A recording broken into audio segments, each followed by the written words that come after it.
Qatar being in same World Cup draw pot as England proves how wrong FIFA decision is.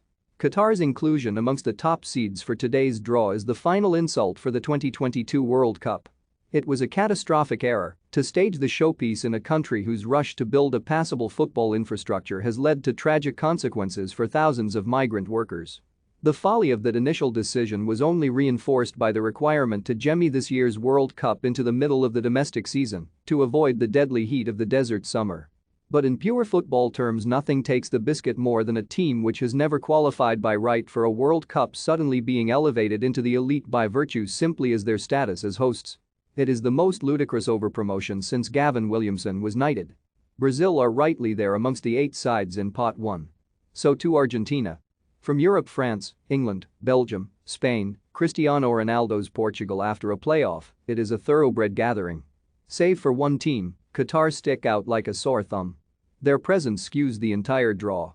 Every nation from Pot 2 downwards will be desperately hoping to be placed in Qatar's group today. Their placement looks even more absurd when the second band of teams includes Germany. FIFA will argue that the hosts are always seeded. This much is true.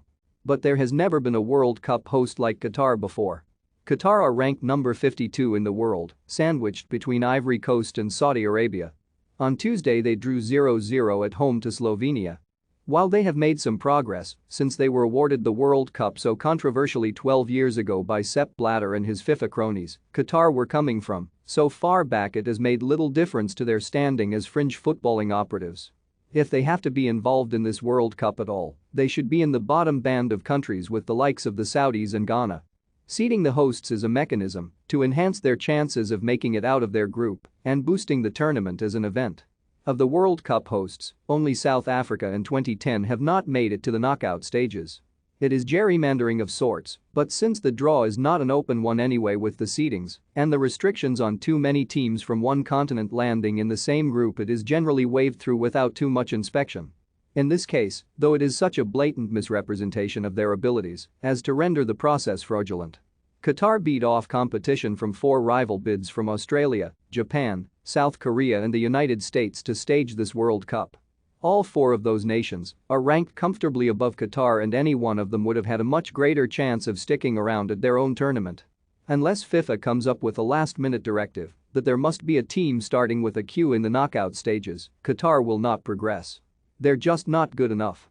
USA will host the 2026 World Cup along with Mexico and Canada, which raises the question over whether all 3 will be seeded as South Korea and Japan were as co-hosts in 2002, but for the moment this is the Qatar show.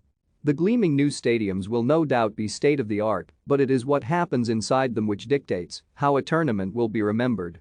For all their nonsensically elevated standing today, Qatar will be nowhere to be seen when it matters in December.